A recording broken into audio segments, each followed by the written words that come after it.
I have people at the gym that have used me for real estate. I've gotten 10, 12 deals in the last couple of years from the gym. So for me, it's all about in-person touch points. I don't send postcards. I'm not sending them like the reminders to winterize their home and all those things. For me, it's just very genuine, casual conversations like, hey, how's everything going over there? I know you had the issue with your garage door. Or do you need a contact? I'm dealing with people that just closed that need a roofer. Not even for that house, for a different house. Hey everyone, welcome back to the Shelly Panzarella Show. I'm very excited about my guest today. We have been working together for approximately 11 years, but this guest is a realtor here in Las Vegas, now also a gym owner and newly married. So we're going to talk about all things real estate, all things gym, maybe all things marriage, because you're kind of new to that. But I want to welcome Mike Miller. Welcome to the show. Thank you. As soon as you said married, I realized I don't have my ring on and I started getting sweaty. Oh my goodness. Hopefully Mandy doesn't see this podcast. Okay, ever. sorry, No, but I'm this kidding. is kind of a big deal, so it's going to get broadcast. I know it's a big deal. Yeah, I know. Almost Joe Rogan level. Almost. Well, this will definitely be the breakthrough on that. Is it new for you to wear a ring? I just have a silicone one, and I end up taking it off all the time still. Even with the silicone one? Yeah. Because we had to get that for my husband because he was having a hard time. It's just weird to me. Even just lifting, even with silicone, like at the gym and stuff, it's just weird. And I just don't have like it there. So Mandy already took hers off. It doesn't matter. So both of you. Because she lifts. She does all her Olympic lifting stuff. She never has it on. It doesn't matter. Like, what is that like to have a beast mode wife? It's intimidating because she beats me in almost everything we do, and she rubs it in. So. Yeah, I could see that. I'm not sure that I'm at that capacity yet for my husband, but I could definitely see that to be a struggle. Well, I mean, our gym is really far away. It's about half a mile that way, so I can understand why you're not at that level yet because it's really far away from you. It's so far. It is. It's at least a minute and a half drive. Freeway. Yeah, I gotta cross the 215. Yeah. All right, I want to get into the gym because I think that's a cool. Actually, let's just stay there because I want to talk about this. So, National Quitters Day. Are you familiar with that?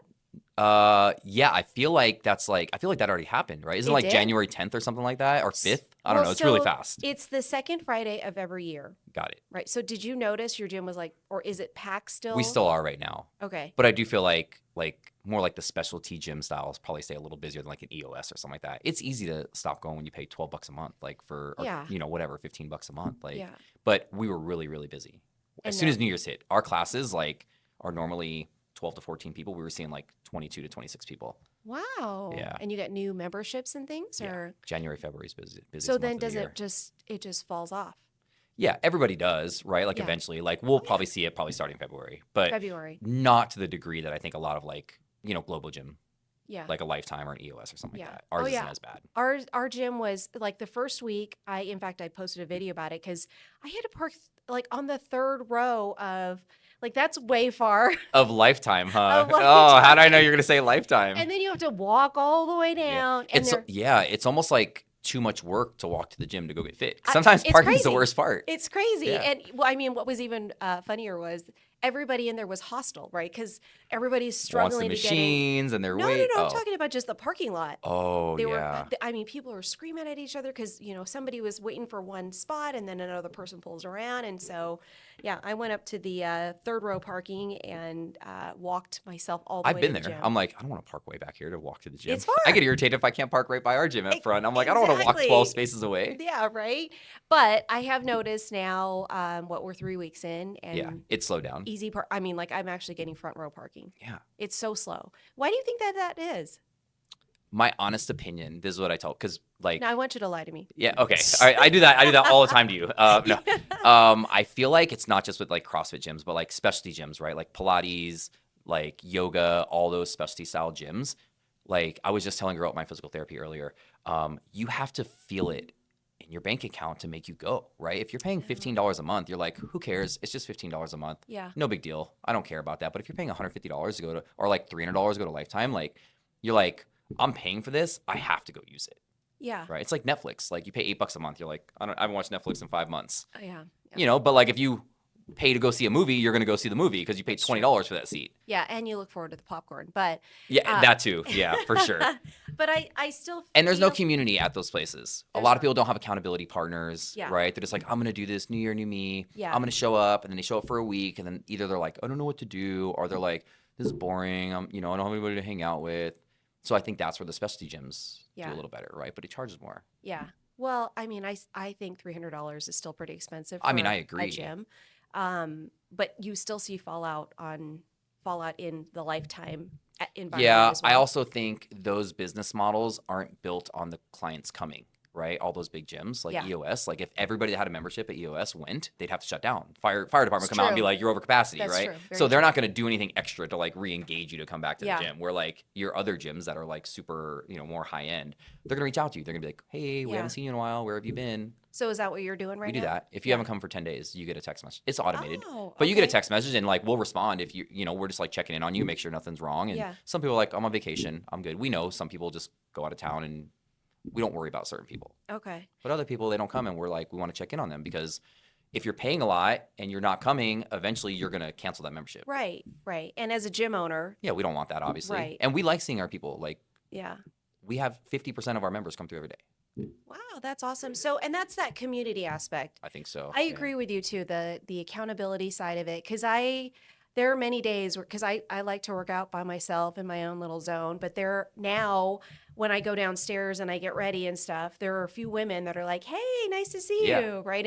And then, or if I don't show up, they're like, hey, I missed you on Wednesday. Yeah. We're not even working out together, but it's that little like check To see in the face, yeah. Yeah, exactly. That you're like, oh crap, I don't want Phyllis to, call me out by me not being here for It's 2 always days. Phyllis. It's Phyllis. It's always Phyllis. It's always Phyllis. Yeah, like our 6 a.m.ers, they're very committed, right? Showing up every single day at 6 a.m. If somebody misses more than 2 days, because they have their own group chat and everything, if they haven't been there in a couple Oh. days, they're messaging me. They're like, hey, can you, like one time they Oh, went to a that's guy's house cool. because they're like, he never misses a Friday class. Wow. And they're like, can you pull his address for us? Like, we want to go check on him. And he was fine. He was just Yeah. out late drinking the night But before. you or know whatever, what? I think that's actually really cool. Right. Not only from the accountability setup, but it's also like you have somebody who really cares. I don't know if anybody in that gym would, other than my husband. Right. Like if you went missing for 3 weeks, they kind of be like, oh, that one girl we haven't seen in a while. Okay, on Exactly, the yeah. glutes. Here we go. Right, exactly. They wouldn't even care. So, what would you say for those listening today helps to kind of push past that quitter's day?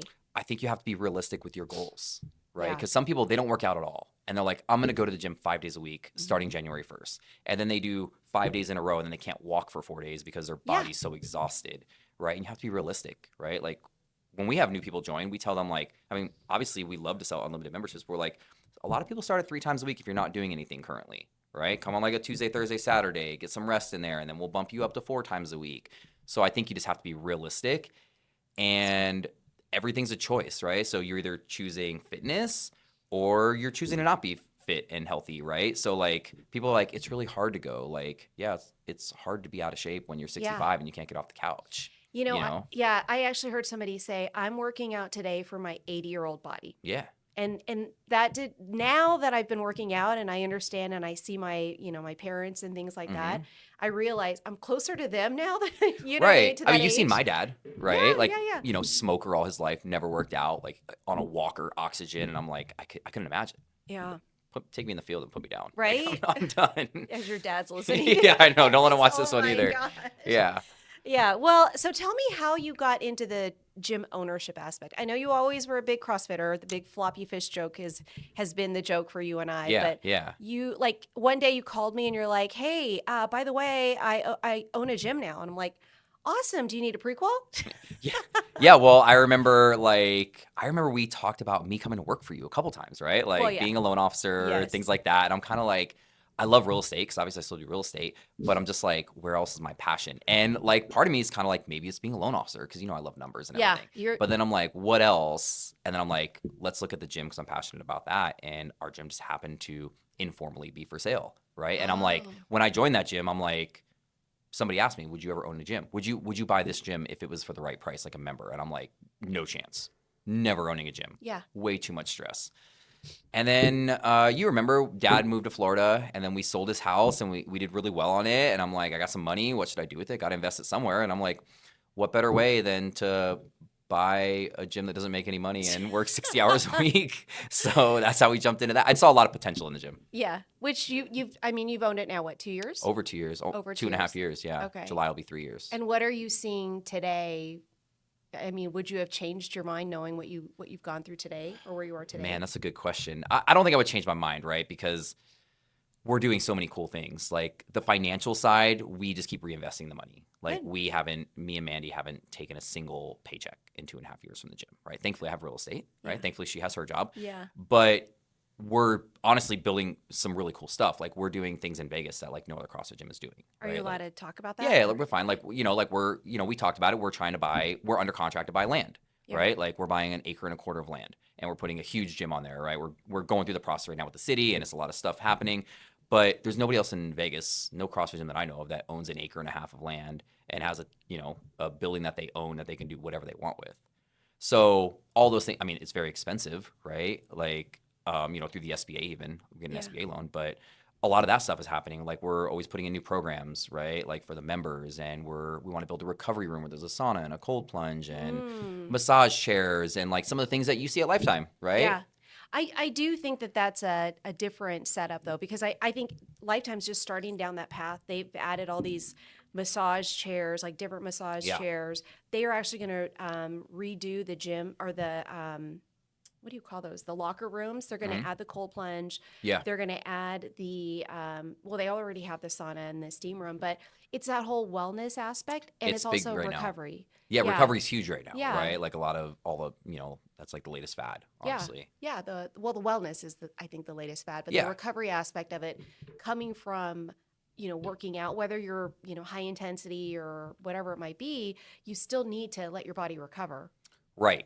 So we do bad at that at CrossFit, right? Because we don't want to miss a day. Like You work out 7 days a week? a lot of people work out 6 days a week, right? Wow. Like we have some people that show up and they'll do 2 classes a day and they're doing 35 classes a month. And like Cow. long term, it's not sustainable, right? Like you can't put your body through that kind of wear and tear, right? There's a reason why like professional athletes, like they have like 7-year careers, right? Because it's the wear and tear on their body. Sure. But like the recovery is important. We don't want to do that stuff because it's not that fun. Mobility, stretching.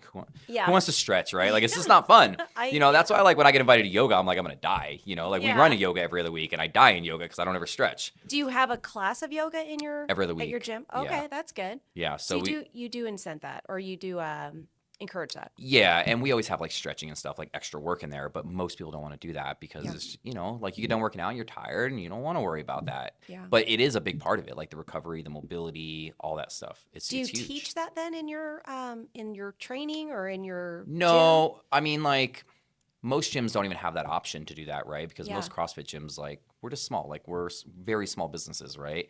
So there's not a ton of, additional disposable income to like build these things. But stretching, always part of the workout, right? Like warming up and things like that. But outside of that, we have resources for our athletes and we tell them we have those things. Yeah. Right. But a lot of them have an hour a day to work out, right? Like not Yeah, everybody has the extra 20, 30 minutes. They got to go home to their kids. They got to go home to to work, their spouses, all those things. Except for they'll come back for another hour work. They will come back for That's another hour work. crazy. Yeah. Yeah. We got a guy that was doing 2 days for 5 Holy days a cow. week. He slowed down now. Okay. So there's a point too where you're like, hey man. Yeah, you don't get as much out of it, right? Like we Yeah. tell people like 3 hours a day, like unless you're a competitive athlete, right? Where like you're going to be top tier elite level to where you're trying to make a career, like go on TV with the CrossFit games, like you hit a point where there's the ROI is just Yeah. not enough. Yeah, I would agree. And I think depending upon what your goal is, there's definitely different levels. Like for me now, I'm in this phase where I like recovery, sleep. I can still work out really. Like I'm in the gym probably 4 to 5. Actually, this is something that I'm super excited about. Okay. Last year, I went to the gym 195 days.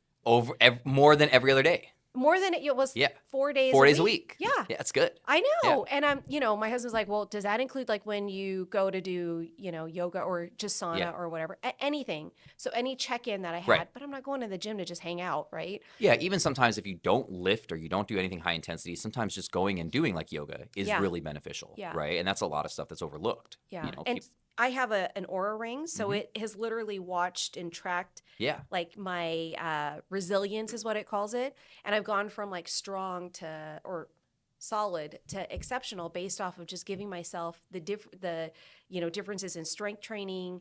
I'm trying to do Pilates now, but I'll do the stretching. I'll do different things to like also calm myself down at the same time of working out. I think it's good to switch it up for your body too. Yeah.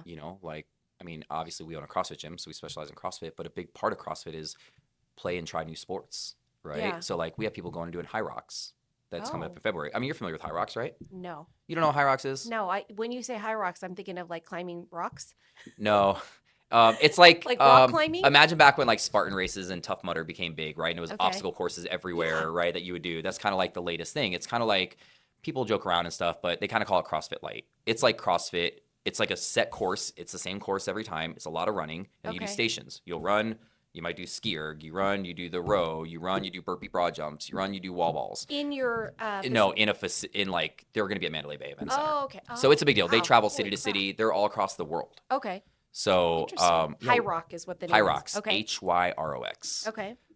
One of our local athletes, she is the women's world champion. Like she wins every year. Her name's Lauren Weiss. Wow. She used to work at Camp Rhino. She was my first CrossFit coach. Wow. Yeah, she makes a living off of it. That's all she does. You actually get money for Yeah, if competing? you're elite performer and you're like, I think they give away like Interesting. I don't know exactly, but somewhere around like 30 grand for like the world championship. Wow. Right. And it's like the top 12 girls in the world, over the qualifying races and stuff. That's awesome. And yeah, she's making a living off of that. And so she works out and trains in your gym? No, she moved to, I want to say like Utah or Colorado or something like Okay. that. So they moved away. She was going to like nursing school or something like that. But Okay. they were back in Vegas for a while, like out of Camp Rhino though, I over on got the it. east side of town. Okay. But she trained like Exclusively. a competitive athlete because Yeah. she was. Yeah. Right. So she Yeah. was training probably 2.5 hours a day, right? But Holy that's crap. her job now. Yeah, that makes sense. Well, I'm interested to know about this whole like build out thing because Yeah. we talked a little bit about that, but I Mhm. think you going to the point of like from a leadership standpoint and growth standpoint, making this big decision to do something that a lot, like you mentioned it, not a lot of CrossFit gyms do this. What is making you go down this path? My goal is a couple things, right? So many small businesses have to close and they get pushed out because rent increases, right? Like so many people are going through it in the last couple of years, right? Because especially commercial in Vegas is really hard to find and it's expensive. Like, Yeah. so your lease comes up and then your landlord's like, hey, we're raising you $2,500. And people are like, I don't even make $2,500 extra. Like, I don't even have money for this. Yeah. So we don't ever want to be in that situation, first of all, right? So we're like, if we go buy, for the most part, our mortgage is going to stay the same, right? Besides property tax and stuff like that. So that's one of the first reasons. Our whole goal in buying this land and building a gym, because we're going to do some other build out stuff and rent some spaces out and stuff, but it's to protect the financial health of the gym, of Rugged. Awesome. Yeah. So, and then on top of that, like I said, like I'm just like, I don't know, maybe this is bad, but sometimes I get like bored with my time, right? Because like, I mean, I'm not a 40-hour week real estate agent, right? Like we know that. We make Yeah. jokes all the time. Right. But I'm like, what am I going to do with my time? Like, I used to play poker, Okay. right? I You used to don't be do a poker that player. anymore? It's more for like a couple times a month, right? Okay. But that used to be what I spent a lot of, Okay. I used to spend a lot of time doing that because I used to play for a living before real estate. And I don't really do that as much anymore because now I find more joy in the fitness side. And I'm like, I got to spend my time doing something instead of sitting on the couch. Yeah. So I'm like, let's go build a new gym and see how cool we can make this, right? Because I've been to a couple CrossFit gyms now, and I was like, I want to make our gym the best of all the gyms that I've went to, right? Like take all these cool little parts of all these other gyms and all the cool stuff they did and all the systems and put them all into one big package and really try and make it the premier CrossFit spot in Vegas. I love it. Wow. So what are your projections for opening then? As far as like timeline and things like that, What does that look like? well, our 10-year anniversary is November for being open. I haven't owned the gym that long, obviously, but 10 years Rugged will have been open in November. So we're hoping, I think now we're too optimistic because originally we were set on October, November, but I think now we're going to be end of December is our new. Of this year? Yeah, we want to be open by the end of the year.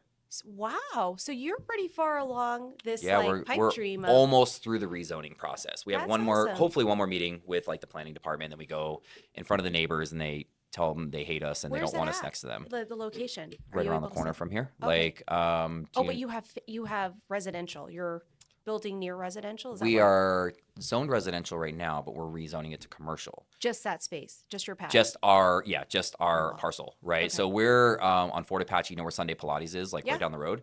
It's on that street. Like you turn in, it's Oh. on Martin is what it's called. So it's basically Fort Apache and Mall, kind Okay. of. Very And we're in the back of a cool. little cul-de-sac. Nice. That's actually a great location, kind of Yeah, central. because we run and we don't want to be on the main street, right? We run out on the road and stuff like that. So we don't really Nice. care about nobody's driving down the street to be like, I'm looking for a CrossFit gym. Who's on Fort Apache, right? They just don't do that for Yeah. CrossFit. Yeah. It's So we don't care very about that. specialized, and so you're not going to build a track inside of your gym so you guys can No. run around there. That is one thing. Whether it's raining, we don't snow here in Vegas, but Yeah. whether it's raining, windy, whatever, that's like part of the workout. You got to go out there and do the workout and run. Yeah. I mean, you're going to run at least once a week in CrossFit. Yeah. And when it's raining, like sometimes our coach will message me and be like, what do you want me to do? Because it's raining. And I'm like, just run. Like, just go outside and run. It's rain. It's Yeah. fine. I mean, if it's like ridiculous, right? If it's unsafe, then we'll Yeah. change it to like shuttle runs or something like that. Oh, inside. Yeah. Okay. But we just want to use every square inch of the place that we're building, right? Yeah. We're building it big, so we want to use it all. So honestly, we'll run out the garage doors into the street and come back. Yeah, I gotcha. You know? That was, I did actually do CrossFit for a little bit because one of my Yeah, marketing you went like directors- twice, right? Um, Yeah, Rick. I know. You went to yeah, Rhino. Yes. Because I know Rick. I used to go to Yeah. Rhino with Rick. Okay, so he taught. He still I works went for there you? with him. No, Okay. he's doing some bigger and better things. But Okay. I went there, and then he also went to another gym. I feel like it was 3Vs or something like Yeah, that. Veni Vidi Vici. Yes, and I went there once. Uh-huh. I didn't like any of them because it's. I mean, for me, I don't know, and I think You don't like any of the gyms. I don't like the style of training because it's Got it. super fast. High intensity. Super, yeah, which I'm okay to do like sprints and things like that. I didn't like the running around outside just because I don't like running. I don't like running either. I'm with you. And then, I mean, maybe it was the group that I was with because they're intense, like super intense workouts, Okay. you know, and like I couldn't take a minute to be like, I got to catch my breath because everybody else is like, WOD, you know, I finished my WOD and I'm like, I'm just getting like done with my first set, Right. you know? Yeah. But that's just me. Yeah, that's a you. That honestly, like that's a you issue, right? Because you're like, 100%. I want to be able to, Yes. stay with the crowd and things like that. And Yeah. obviously, like for CrossFit, we're always like, everyone's gonna be at different levels, right? Like it's fine. Yeah. We have people that have never worked out a day in their life. Some of the females have never picked up a barbell, and they're scared to pick up a barbell, Yeah. right? And like we have to break through like we wait and get them a little comfortable, and then we're like, all right, barbell day, like we're gonna use one of the trainer bars. But I think it's just like knowing your capabilities and like. I struggle too. If I'm not doing well in a workout and everyone's ahead of me, like I'm just competitive. Same. I'm not going to win very many workouts in my gym anymore at 42 years old, but I still want to, and I still want Yeah. to try, right? Yeah. Even though like you're really just competing against yourself, I'm just competitive by nature, so I can Yeah. understand the struggle. Yeah. But I would say, I do think that the element of the workout, because I did get an amazing, both times, Yeah. it like blew my calorie count and you feel amazing coming out of that. It just, for me, was like, and I think it's just like the going to the gym though, because I can get on a squat rack now by myself and work out, but before I had to have my husband there to be like, can you put my plates on my barbell or whatever? And so even understanding, movement and placement of where I need to put my stuff. So I think a lot of it is just getting into the gym. Yeah. And so maybe I'll try out You Rugged have CrossFit 702. promised me you're going to come I will. once. I will. You heard it here. Yeah, in she's coming. 2026. Yeah, whether it's going to be at the grand opening In December. We're going to do it big then, by the way. We're going to try and get a Okay. radio station out there, vendors and everything. So Wow. we'll have you Okay. out there for sure. Okay, whether I'm a vendor helping to participate Both. or Both. okay, You can do working out. vending and participating as well. Yeah. But there's a lot of different ways to the finish line. That's what I tell people, Yeah, right? It that's doesn't a have good to be point. CrossFit. It doesn't have to be Pilates. Yeah. Like, find what you love. Yeah. You but know? I am really excited for you on this. I didn't realize you guys were this far along. Yeah, it's really stressful. Is it? Yeah. I mean, I don't know what I'm doing. I mean, like building a gym from the ground up is not the same as selling residential real estate. Although I would say, I mean, and maybe this is a good transition into that, because you did mention I'd rather, instead of leasing, controlling my rent, so to speak, and buying, which I do feel like that's real estate too, right? Yeah. Residential real estate. And It's people very similar, who right? need to get out of the renting aspect and move into owning so that they can kind of control their expenses, like you mentioned. Yeah, that was huge, at the end of the pandemic, right? Everyone's like, oh my God, they're raising my rent $400 a month. How am I ever going to afford this? And it's Yeah. like, I get it. It sucks, like very Yeah. sympathetic towards that. But like, at some point, you got to be ready to say like, all right, I'm done with this. Yeah. Not going to be at the mercy of somebody else anymore. Yeah. Yeah. And I think for you to hit that level, I mean, because you could have just renewed. Yeah. Right? Yeah. Or And just so went and rented somewhere else. Yeah. What took you this process of even going down, like getting the SBA, all of this stuff that you're doing by yourself? Do you have nobody, no commercial broker? I mean, nobody? my broker, Georgia, Okay. right? Like, Yeah. Georgia. Yeah. She's kind of guiding me a little bit. She has some commercial background, but for the Okay. most part, like outside of like helping me write up the purchase agreement, Yeah. I mean, it's pretty much just been me winging it. Like I'm like talking to my general contractor and our architect and our civil engineer, and I don't know any of the verbiage they're using, and I'm like, tell me like I'm 5, like what do I need? I need you to tell me what do I need to do right now, So it's definitely an uncomfortable process, but It's good. learning experience. Yeah, for sure. So Learning. now you can actually take somebody though through that process. Yeah, like I'm like, if I'm gonna learn, what better person to do it with than myself? Because Yeah. like honestly, like if I screw something up, it's like it's just me who has to pay the price for that, you Yeah. know. But Yeah. if you have a good team, you know, on like the construct. Now, obviously, if you're building something that's already up and are you not buying something that's already built? That's a little bit different process. Like Yeah. I think it's way easier. We almost bought a property right around the corner from here, right down the road, Buffalo and That was Sunset. already set up. Blue and white buildings. They're still being Oh yeah, finished. yeah. We almost bought one of those. It's like 'Cause it it was was done. a fractional ownership, right? Where you buy just a Yeah, condo just a unit. portion of it. Yeah. Yeah. That's pretty cool. Actually, Yeah, they're that brand new. There's concept. still a couple for sale. So we're like backup plan Oh. in case I get tired of doing all this building stuff because it's just a lot to go through the city. It's just so much work. Really? So you do it well, and I guess that's the difference with commercial versus Right.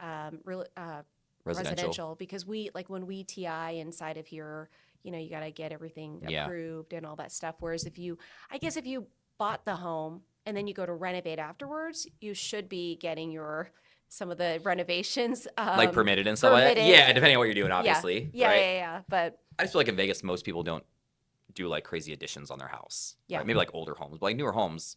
First of all, you don't have a lot of room in your backyard. yeah, You know, a lot of Yeah, places in for Vegas, you. but it's all pretty simple stuff, right? Like maybe you're like moving some, you know, islands around, kitchen islands or something. But I don't see a ton of people like gutting their house and moving walls and stuff like that. yeah. No, I mean, I would say when we did our reno in Boulder City, it was what, a 1990-year-old home, Mhm. and we redid everything. You gutted it. Yeah, but Yeah. we didn't move walls, but we Okay. took down, Yeah, like all the cabinets and everything. windows, Yeah. cabinets, everything. Had to replace some of the boards and everything like that, and we worked with a contractor, but not everything had to get permitted in Right. there. Yeah.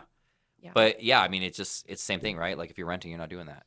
Yeah, You're just very sitting in true. the house the same way Yeah, as it's been, yeah. whether you like it or not. And then Yeah. it's like when you got to move, you're like, cool, I'm not gonna get my deposit back till a month later. Now I need a new deposit. First month, it's $5,000 to move when you rent. It's Yeah. crazy. I know, and I know also in leasing for commercial space, it's expensive as well to get Yeah. into commercial space. So I'm super proud of you for actually going appreciate down that. this path, and can't wait to see it. So is it a barn name? Barndo Barndo? style. It's a steel warehouse, but it's Okay. like barn dominion. So Barn it'll kind of dominion. look like a barn. I have some pictures that I'll show you Okay. after we're done here. Yeah. All right. But Excited to see yeah. that. Maybe we'll post it on there. But so if anybody who's listening wants to come check out your gym today before the grand opening, they can. Where are you located? We're over on Fort Apache and Patrick, which is right around the corner from here. Yeah. So kind of by Fort, right down the street from Southern Hills Hospital. Okay. Just go on our website, ruggedcrossfit702.com. All right. Just fill out the little form. You get a free week. A Coming free out. week. Yeah. All right. Coming out with us for a free week. Okay, very cool. So there you go. So I'll come out there for a free week right. and check it out. All right, it's Rugged CrossFit 702. So let's transition into your first or your other job, I Yeah. guess you could say. The I think real it's my estate first world. job, the job Your that pays first the job? bills. Okay, Yeah. your job that pays the bills. So we were talking about it. Like we started to work together. Yeah. 10 years I feel like ago? it was probably 10-ish years ago. Because Yeah. I remember You were a I sales remember manager. I remember very specifics about our first transaction. I remember talking to you on the phone when I was at my old house, like while we were going through the process. Okay. And I think it was just somebody was pre-approved through you. Yeah. And it was kind of by happen chance that I met you Yeah, in the beginning. in the very beginning. And then I partnered up with your group, you were sales manager or team leader or something. No, you were working with somebody else out of Keller Williams' office. Who were you working with? And I ran into you in the Todd office. Barton? No, it was, I don't know, but it wasn't remember. Jamie yet because I had Okay. kind of talked Lindsay. to you. It was Lindsay. Lindsay Butler. Yes. Okay. Yeah. And then we were. And then we yeah. chatted and Yeah, stuff like yeah, that. Yeah. Yeah. And then I remember going to your mega open house. Yeah, those were and fun. That was Those were intense, huh? Yeah. Why did you guys? Well, I mean, I know you're not doing them today, but Yeah. I don't see any other realtors doing them today. I think they're crazy for not doing them. Yeah. Right? Like it's so easy. I mean, I don't want to say it's easy, right? But it's like the easiest way to, in my opinion, like to get warm leads from strangers. Yeah. Right? You want Like- to share what a mega open house looks Yeah, like for you so guys? we would spend. I used to work with a guy named Jamie Cox. He's pretty well known throughout the Keller Williams world. He does like MAPS coaching and high end team coaching and stuff.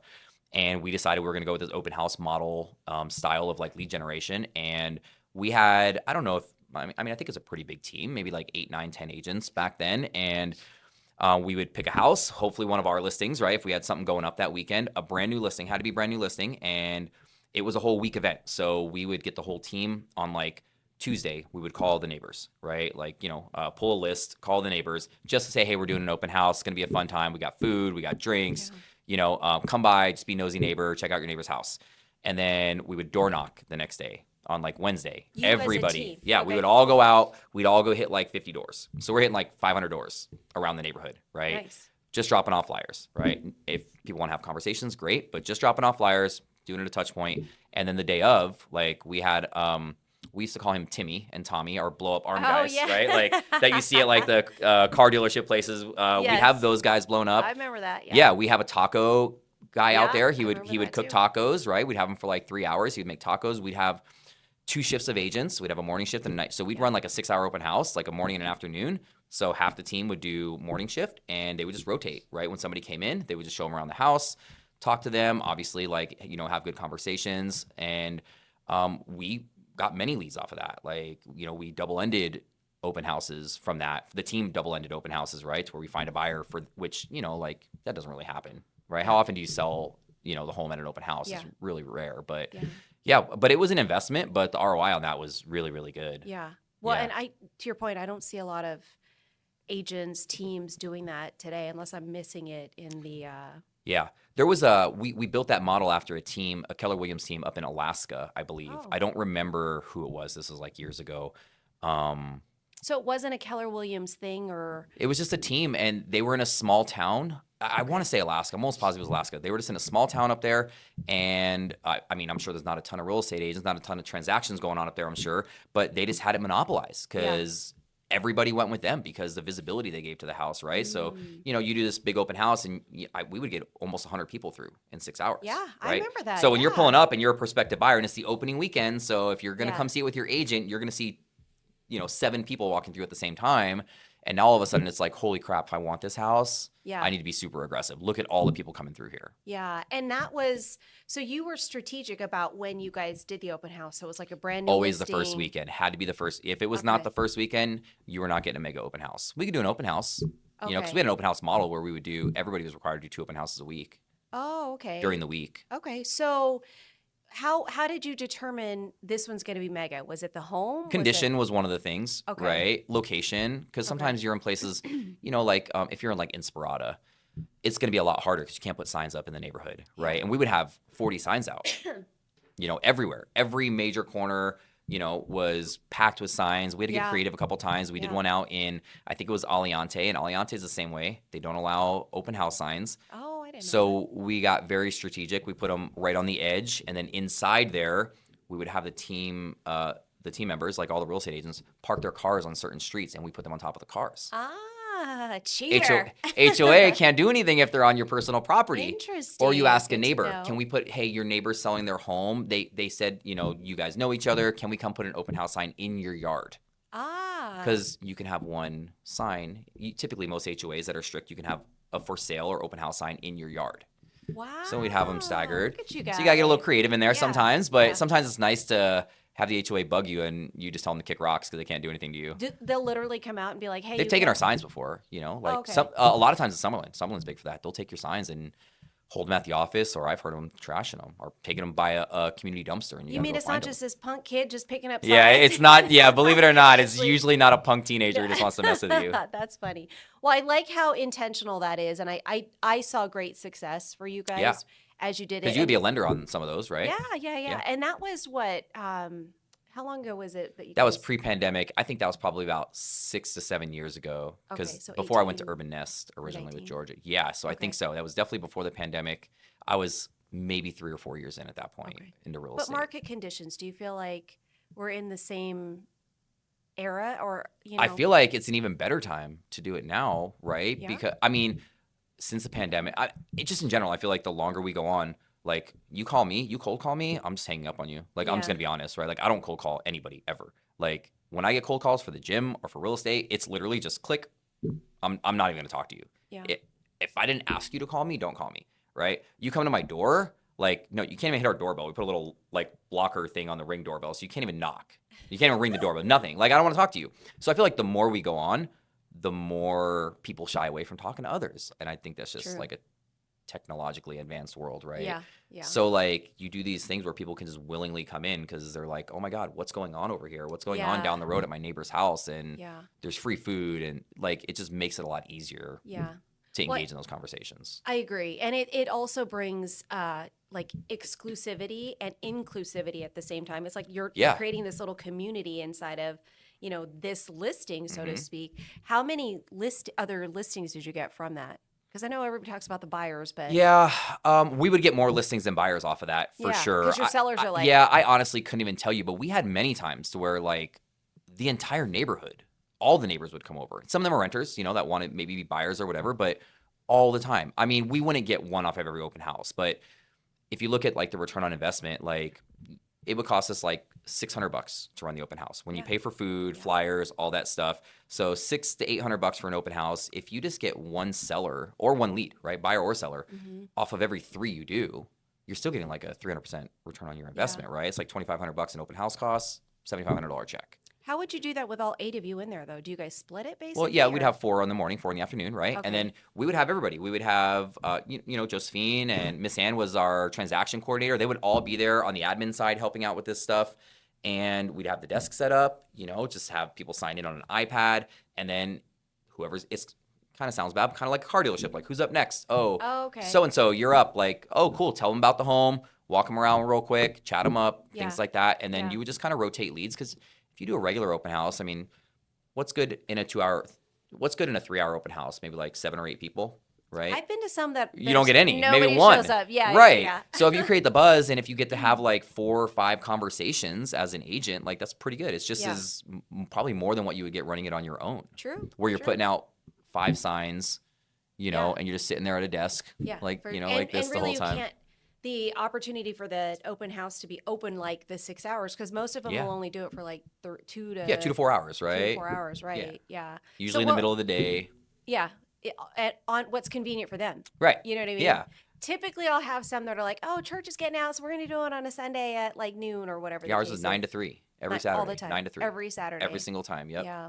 Well, what would you say to an agent who's listening today that wants to kind of put something like this together or even just do an open house? Like, what would be the top 5 things you tell them to do? Top 5 things. I think the first thing I would say, like, put in the effort. Like, do it the right way, right? Even if you're just going to do a solo open house. After we stopped doing the mega open house, or when we didn't do the mega open houses, I had a partner with me. I don't know if you remember Corey. Yeah. Corey Clark. I would do open house with her. She was kind of like my open house buddy on the team. We worked well together. We had good conversations. And we were able to hold each other accountable, right? So do it the right way, right? Like put in the effort. If you need to find somebody else to be an accountability partner for, like, you just split the leads, whatever. I go, you go style. Like in the end, it's going to equal out. You got somebody to help you hand out flyers, all that stuff. So put in the effort. I would say be professional, right? And I don't just mean like, I mean, you know me, I'm not a fancy dresser, right? Like you were surprised I was in jeans today. So, but just be professional in the conversations you have, right? You got to sound like you know what you're talking about. Yeah. Right. You got to kind of put on the professional voice, professional mindset. Okay. And being prepared. So we would always take a book of similar listings. Many, many times, because we know that house probably isn't going to work for every person walking through that door. Right. Many times we're like, oh, well, here's 8 listings that are within a mile of here. Some of these are actually vacant right now. Do you want to go look at one of them? And now you're off showing another house, building more rapport with that person while your partner's still at the open house. And I was going to say, that's the cool part. Because I've been in an open house with an agent and they're like, oh, same thing. The buyer's like, oh, I want to go check out, this. And yeah. And they're like, oh, I got to lock up or Shelly, can you keep an eye? Like, yeah. And you're like, well, I'm not a real estate do. agent, but yeah. And then I would say be consistent, right? Like that was a big thing for me when I was doing them is I knew we had to do 2 a week and we would try to do Nevada trails. We were starting to like farm that area. Okay. Stay somewhere manageable, right? Like if you live in the Southwest, like you don't want to drive out to Aliante, and make it a 6-hour open house for actually being open for 4. Yeah. 2 hour setup. Yeah. So find somewhere around you, right? Yeah. And I would say find somewhere you're familiar with. Right. Like, I mean, I obviously love doing business in the Southwest. I live out here, so I can reel off all the new builds, all the different master plan communities and, you get to know HOA fees and everything. And you just sound knowledgeable. So pick somewhere that you know and that you're comfortable with. So it doesn't have to be your own listing. It sounds like you're saying. No, like when we would do the target. megas, we would try to do our own listings when we had them go up. Right. Because, we want to sell that listing too. Right. And then it allows us to go back to future sellers being like, look at what we did for our previous seller. Yeah. But no, I mean, any listing, especially right now. Man, any home that's vacant, an agent's going to let you do an open house on. Yeah. It makes them look good. We're holding an open house this weekend for you, even if it's not them. Yeah. Yeah. No, I love that. I think Agents are well, and it's always the funny thing because it's either too hot or too cold in Las Vegas Yeah. to hold an open house. But I mean, we've been pretty fortunate. The weather's been Yeah, pretty good. it's getting chilly this week. It did, yeah. Yeah, in This the week mornings it it's did. getting cold, but Yeah. it's been great here. I know you're wearing long sleeves today too. I know. Like, wow. I didn't know how the temperature was going to be in here, so I'm like, I better come prepared. Keep you on the hot seat. Yeah. Well, I love that. So what are you doing today as far as your business? I know you got your gym ownership. But... Yeah. So I don't do as many real estate activities as what I used to do, right? Okay. Like I was never big, like I said, cold calling. When I was on the team with Jamie Cox, we would have to cold call, and I hated every second of it. I was miserable. I did not like it. So that's gone. That's out of the playbook. There's no cold calling. There's no door knocking. There's no open houses.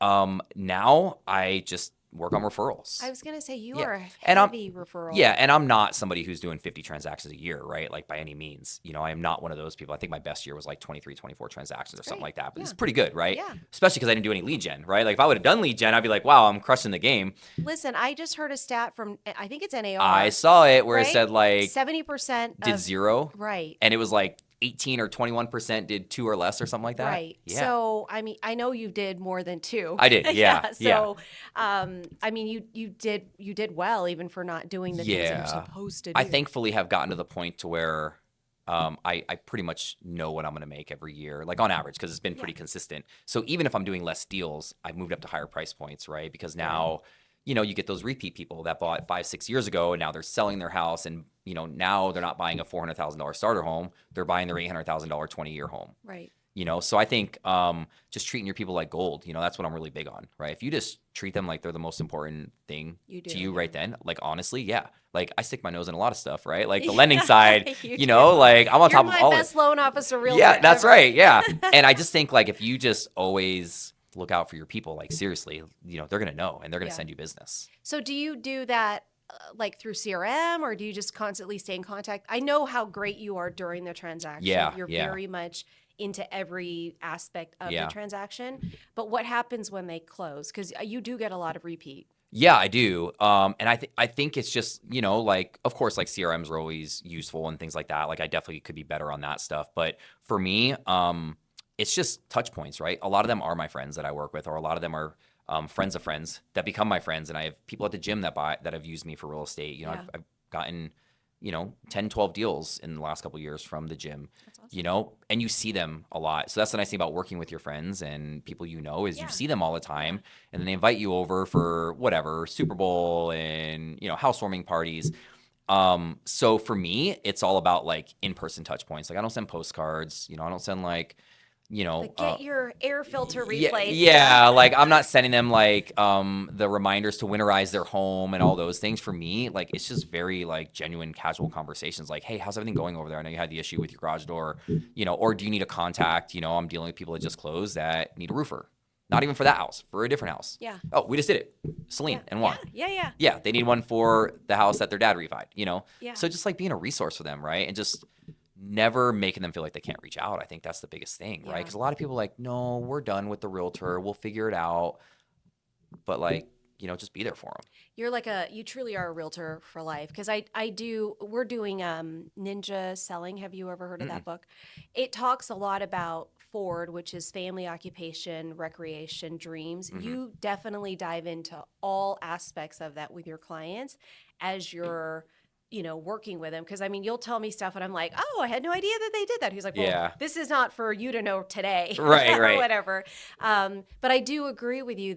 It's a relationship aspect. Yeah. And as you get into the relationship, they know that this is not just a moment in time for and it's not just for a check, right? Like yes, if you always do the right thing, the checks will come. If you true. always try to do the right thing, if you always look out for your client, like, you know, obviously it's a bummer if they cancel a week before closing or whatever, right? Like just treat them good. They're going to come back if they know you care. Yeah. Well, and have you ever had that where somebody's actually canceled? I don't know if you were the person on this, but I have one specifically when I worked with Jamie. We were a couple days before closing. It was around Christmas time, and the mom was co-signing, and she went and took out a payday loan so she could buy Christmas presents for her grandkids. And we're like, the lender's like, can't have this. I don't know. It might have been you. It was a long time ago. I don't think it was. I don't know who it was, but they were like, you got to pay this off. And she's like, I'm not paying this off. My kids are getting Christmas. We're like, they're going to get Christmas in 3 days. Like, it's still before Christmas. Pay back the payday loan. You can take it out in 3 days. Can't. And she wouldn't. And it went down the drain. I'm almost positive we somehow got their earnest money back, which was not deserved. But yeah, it's a bummer, but if you just, what are you going to do, right? Like, you can't force somebody to buy a home they don't want to buy, Yeah. right? Or sell a home they don't want to sell, whatever. Treat them right. They're going to come back around, or they're going to send somebody else to you if it's not them. Yeah, very true. Well, and I think, do you go out and ask them for referrals as well? Because do you get a Nope. lot of, you get I the don't think I've repeat ever asked for clients? a referral. No, from I your honestly clients don't at know. close. Okay. Look, like, like, it doesn't work for everybody, right? Yeah. Like, so don't like take what I say and like be No, like, 'cause oh, I don't have to do that either, I right? struggle with it too, but I Yeah. still get them to refer. So there's Right. something in what we do that has our clients like, hey, you need to use Mike for real estate. Yeah, and I've never asked for referrals specifically, right? I've never, at closing, they always say like, hey, who else do you know? And to me, that's just super cheesy in my opinion, right? Who else do you know that wants to buy or sell a home in Las Vegas this year? I mean, I don't want to ask that You question. say it very well, though. Yeah, thank you. Yeah. Because I've said it 25 times about me not ever saying that to a client, so I'm well versed in it. Got it. I think there's other things you can do, right? Like, go to their signing, right? Like, I'm at every client signing. Yes. If I'm in town or I'm Yeah. not on vacation, I'm at every single signing. It does not matter to me. And I don't even do anything. Yeah. I look at the same settlement sheet I looked at on the email that they sent me an hour before, Yeah. make sure it all matches up. And there are mistakes, like we caught some Yeah. mistakes on Celine's file, and just being there with them. And, like, when they're making copies of their documents, the escrow officer or the notary, it's just a great time to have conversations and ask them what Yeah. they're going to do with their house. And I already got a referral from Celine, right? Like, Yeah. I mean, they've done 5 or 6 their family's done like 8 transactions with me, Yeah. Yeah. And I think if you're just genuine, like, I have people that message me from 7, 8 years ago, and they're like, "Are you still doing real estate?" That I haven't even talked to in like that long. They're Yeah. friends of mine, but distant friends, and they come back and I work with them. Yeah. Yeah. So I think if you just, when's the last time I posted on social media about real estate? You do a lot about your gym. I do a lot about my gym. Yeah. I don't but- think I do one post a year, and I said, this is my yearly post. I still do real estate. And that's it. I don't even think I saw that post. Yeah, but- you probably didn't. But I think it's also because, I mean, just looking at you've been 11 years in the business, right? And you started in that like hustle and grind. You had to learn fundamentals Yeah. of building your business. Yep. And you've gotten to a really good point where they refer business to you, which is what everybody wants to have, Yeah. whether it's real estate or it's gym ownership, you know Right. what I mean? And any level of Any our business, yeah. So I think you did the hard work. It's not to say that Yeah. you're not continuing to do that today, but you built up your business Mhm. to be exactly what you have today, where it's 100% referral. Yeah. And if you do all those other things, if you do all those cold calling and door knocking and stuff, you're going to get there faster as long as you Sure. put in the work, right? Yeah. I just was very uncomfortable with that. So it took me a lot longer. I mean, the first 4 years, I was not a full-time agent. Like, I was still playing poker, supplementing my income. And then it's slow, it was like, I did like 1 deal in my first year. And then it was like 2 deals, doubled my money. Yay. And then it took like 4 years before I was able to like pay my bills with real estate. So, Yeah. just keep grinding. Like, don't give up. If you're just consistent, you'll eventually figure it out. Yeah. I would agree. And I think that's also in the gym ownership aspect of it, not just ownership, but in the gym, Yeah. right? Stay consistent with your fitness, whatever it might Right. be. You're going to end up, when you're 60 years old, you're going to be like, hey, at least I worked out 3 to 4 days a week, Yeah. and you'll have a body that you're proud of and that can take you up and down the stairs Right. or whatever. And the whether case it's may like be. fitness or whether it's like career related or even real estate related, like, find what works for you, right? Right. Like, if you're miserable cold Right. calling, don't cold call, because you're Yes. gonna hate your job. Correct. It's gonna feel like a chore. Find another way. Yeah. Go do business to business stuff, or go interact with, in the groups where all the business owners get together, or go to open houses. Like, Yeah. don't be miserable. Yeah. If you hate it, it's just not gonna work out. And I'm glad you said that, because I do feel like, especially getting in brand new agent, Yeah. they're like, what do I do? And everybody's like, oh, well, this worked for me. And they hear somebody gets a deal off of a cold calling. So then they jump into cold calling, Right. but they're so miserable at it. And Yeah. the other side of the phone here is that they're so miserable at Right. cold And when calling. you're miserable, you're probably not good at it. That's right. Yeah. Right? Yeah. Or if you're not good at it, you're probably gonna be miserable doing it both Right. ways. Yeah, and then there's people that are like, oh my God, I had so many leads from an open house. And, the guy's like, I don't want to do an open house. I can't stand sitting there unless maybe they plan to do this big Right. mega type open house with other agents, which I think is Sure. still something that people should consider. I think they should absolutely. I mean, Even just if like they're proof not of on a concept. team. Even Yeah. proof of, you don't have to be on a team to do that, right? You can go Right. grab 3 other agents in your brokerage and go do one of these. Right. It doesn't matter. I think it's that whole competitiveness. I but think it is. I Yeah. agree with you that go with what you love doing and Yeah. enjoy, because one, you're going to do more of it. then that helps with the consistency Mm-hmm. aspect of it. And then, I mean, I love how you can say, hey, I know how much I'm going to make in Like real estate it's today. fairly certain that I'm going to be between these two numbers for the Yeah. year, because I know the deals are going to come. On average, I'm going to get extra referrals every year. Yeah, I know. You've already teed me up for this year being a good Yeah, year for me, so I'm super and we got excited. refis coming your way at some point later this year. I love it. Well, let's talk a little bit about the real estate market Yeah. because you are very in tune with that as far as, I rates. love my numbers. Exactly. So where do you feel like we're going to be? You want to talk about rates or you want to talk about Yeah, just we talk about sales? rates. I mean, I feel like I know probably just as much about rates than I do the real estate side. Okay, good. I mean, there's going to be a couple drops, right? Yeah. Like it's going to happen, whether it's because of pressure from the White House, whatever you want to think about that, whatever, there's going to be a couple coming. Yeah. Right. So, I mean, I don't think we're going to be back to where we were. I mean, I have like 2.375 on my other house, on my VA loan, but I'm at 5.5 on my current house and I'm waiting to refi.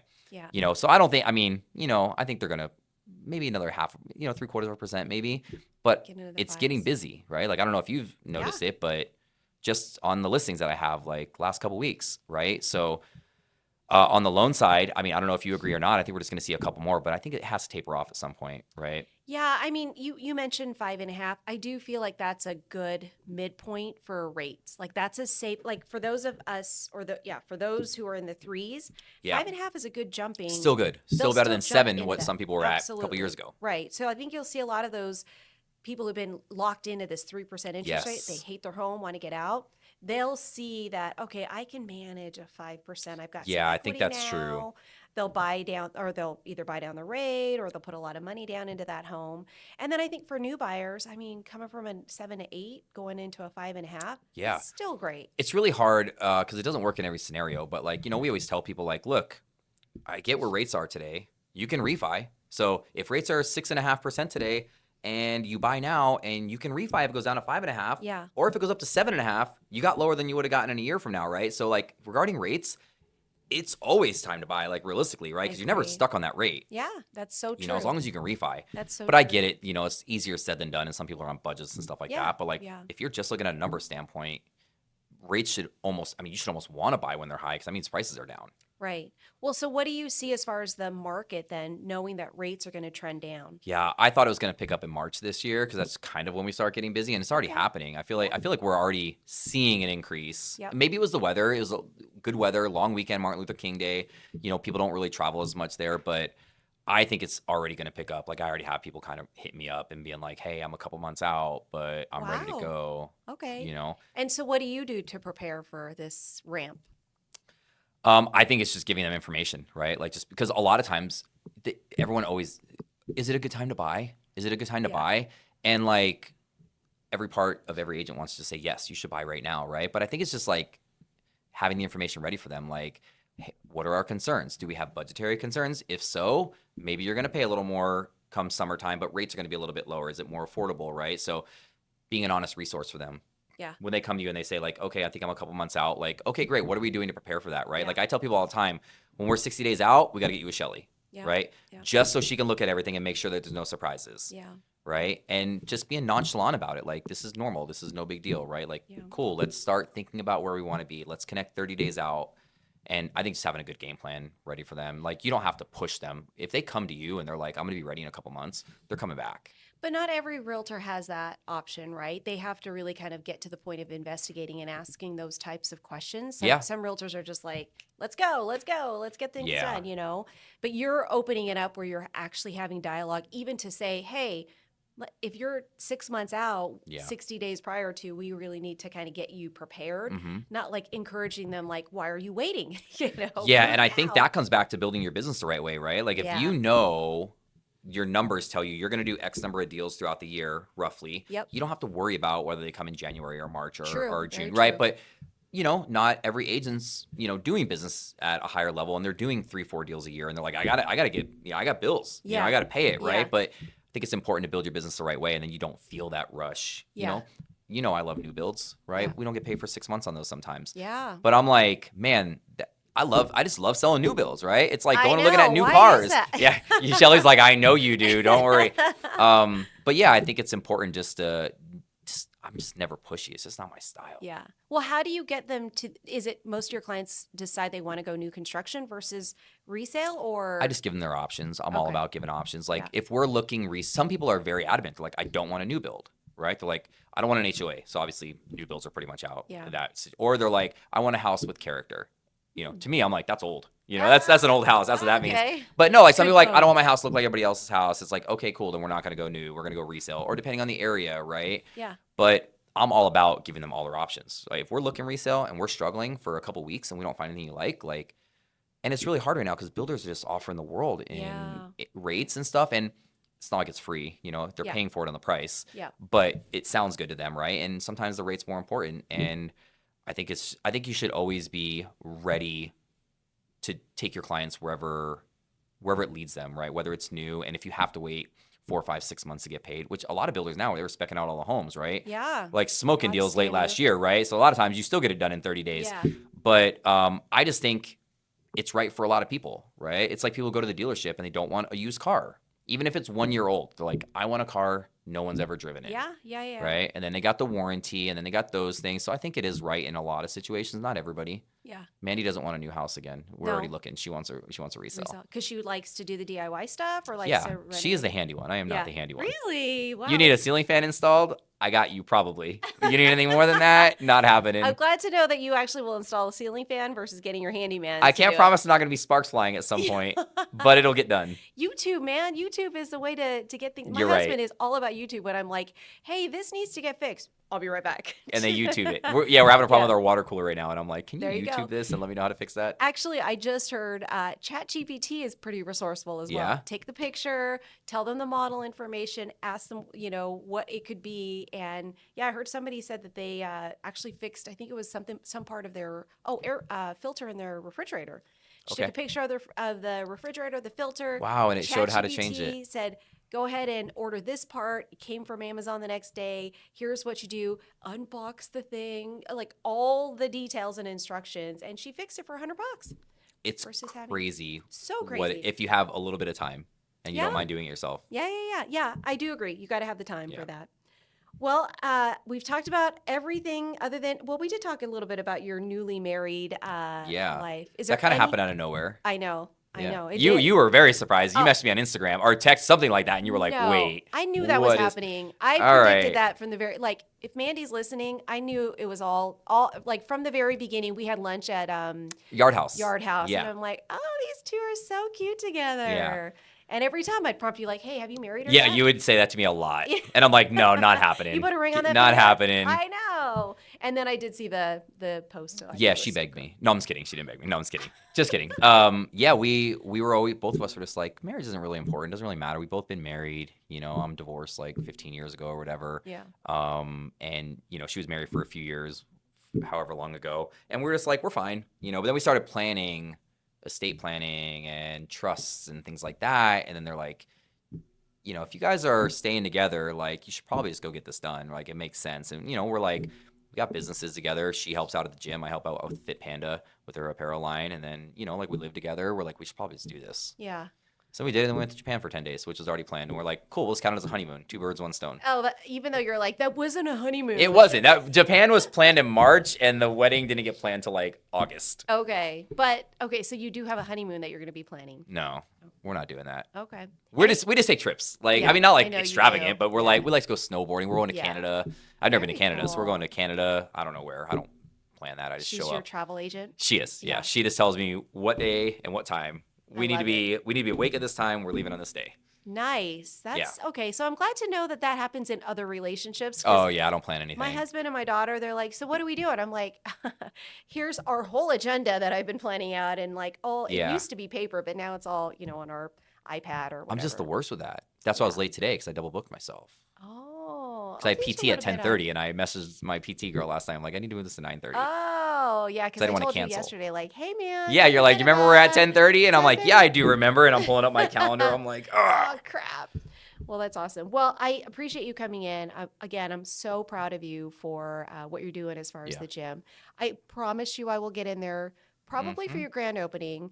But I just appreciate you coming in. I just appreciate you as a friend, as a realtor partner, and honestly, in what you're doing in life with your new wife. I'm so happy for you with that too. We'll have to do a double date at some point. So exciting. I love going out with people. You do? I'm or a homebody. No, I'm a homebody. Like that looks like you're not. I just ready need to do get that. into people mode. I need to be prepared ahead of time. That's so funny. Well, Yeah. you're still eating Buffalo Wild Wings? I mean, we I'm can on do nutrition right now. Okay. It's rough. I did What does have that mean? McDonald's for breakfast this morning. It's the first cheat meal I've had in 3 weeks. Okay. Just like Whole Foods. Like Okay. we have a I am nutrition too. program at our gym, Yeah. right?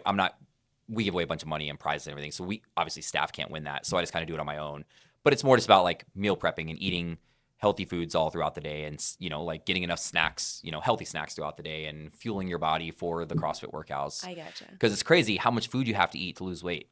You know what? It's very, very like reverse logic. It is total. I would say I would agree with that as well. Yeah. And it's also not just like eating a specific calorie. It's what you eat. It's what you eat, Yeah, right? And it's what you like eat. you got to be able to burn it off too, right? Yes. Yeah. If you're not in the gym, you're not gonna eat a lot of food, Yeah. right? Do you guys teach your clients that too, or like? Yeah, we have a nutrition program that we You sell do? for Okay. additional. That's But we good. have a nutritionist everybody gets like a free consultation with. They just want to like some quick tips and tricks. Okay. But the main base of the CrossFit pyramid is nutrition first before anything Good. else. Yeah. Good. I love that. Actually, that's one check for the CrossFit and non-floppy fish stuff. Yeah, we don't. Yeah, that has nothing to do with our floppy fish pull-ups. Yeah. Well, I do appreciate you coming in. I have a quick question for you. Yes. Okay. What's your 2026 look like? What are your goals for 2026? For 2026, Yeah. so I have, I do have that I want to get to 4 days, absolute 4 days, because I was like 3.7 on getting For the into the gym. gym. Yeah, so solid 4 days in the gym. I am also taking on a Pilates class at least once a month, swimming once a month. Wow. And I'm trying to like hike or bike once a month and pickleball. So my Pickleball's weekend- fun. Do you play that? I have played a few times. Okay. I like to think I'm like naturally athletic at most things. Like I can get the hang of things. see I'm not going to that. be great, Yeah. but I'm also super competitive and Yeah. I will dive into the fence to save a point that means nothing in the grand scheme of That'll things. hurt your CrossFit. I don't game. care. I'm in the moment. Oh my gosh. I will wreck myself over one pickleball point. So Okay. don't invite me out unless you want somebody competitive out there. Well, I mean, I'm competitive as well, but I'm also 51 years old, and I got to protect the goods now. I'm 42. I mean, you you're know. still like when I was 42, I felt like I could do a lot. It's Okay. totally different once you pass 50. I feel like your bones feel a little bit different, but I am also very competitive, so I will go out, but I will not tuck and roll, and do all that stuff. Oh yeah, I'm all about it. Yeah, that'd be kind of fun. Maybe we could do. I'm all down double for. date You're in pickleball. Henderson, right? Yeah. What's Chicken and pickle, right? chicken That's and that pickle? place. I've never Do been you there. travel that far? I've or- never- I will for you, Shelly. I will for you. I like to stay in my little corner over You here, heard but it here. So I'll we'll go to do a double Henderson date. after you come to CrossFit. Okay, that's a date. Yeah. So that's really it. Just ensuring that I meet the gym or get to Yeah. the gym 4 days a week. The goals, I'm trying to get to 100 families again, helping 100 families year. this year. Yeah. Yeah. Whether it's refinancing, buying, or purchasing. I feel like it's a great year to do that I because everything's think going it to pick will up be. and all those refis, right? Yeah, Like yeah. 5 years ago, right? When everyone I don't know refi. if we'll be that crazy. Not but that crazy because I the rates aren't going to definitely be as low feel as what they are. Yeah, but I do feel like we're going to be busy, like to that extent, Yeah. as far as people. They're already calling in to see if it's time to refinance. So And I was just messaging you the other day about one of my people I know, for that. yeah, and I appreciate you for that. Yeah, so I feel like it's going to be a good year on the business side, Yeah. good year on the health and fitness side, and just trucking along. Yeah. You're awesome. I appreciate you. Like, Yeah, I honestly, there's a appreciate reason you. why we still work together after 10 years. I know. There's a lot of people, who get a lender for 6 months and they're like, that's not working out, go to a different person. But it's been pretty consistent. Well, yeah, I would Like, have you're my to go-to. say- Like, obviously, I have a couple people, but you are my go-to. You're the first person. Well, and I appreciate that. I Yeah. know we did have a bumpy January closing, but A bumpy January closing to Shelly is a 30-day escrow. Like, we were on an 18-day escrow. We had to do a refi mid-transaction Yeah. that you did in 13 days, a full refi. Like, it was fine. yeah, I know. But for me, Yeah, I know. I set out to say, hey, I can get this done for you. Yeah, high And then I'm like, expectations. oh my gosh, that did not go the way that we planned. But We you're made right, it. we did get it done. Yeah. Yeah, so I appreciate that. All right, well, I thank you for coming on. I'll definitely get back. If this goes Joe Rogan style, I mean, I'm going to thank you even more after this. Yeah, because you're right there. You're, like you're getting very close Very to close. where he's at, that level. Exactly. Yeah. So if you're listening to this and you made it all the way to the end of the podcast, thank you. Make sure that you like and subscribe and share this information. But I definitely want you to go check out Rugged CrossFit 702. You'll get a free week. Make sure you say that Shelly, you saw it on the Shelly P show, and they'll hook you up with some goodies. What do you We'll have? know exactly who you are. Yeah. What's that? I said I know you got snacks and stuff in there. We have snacks at the gym. We got, love it. we got Ghost energy drinks at the gym. My favorite go-to Oh right my here. So I gosh. love me a Ghost or 2 a day. It's Very really cool. This is my kryptonite right here. Crazy. Yeah. So that we'll have a conversation offline on that. Yeah. But thank you again for showing up, and thank you so much, Mike, for Of course. coming in. Thank you guys. All right. Bye.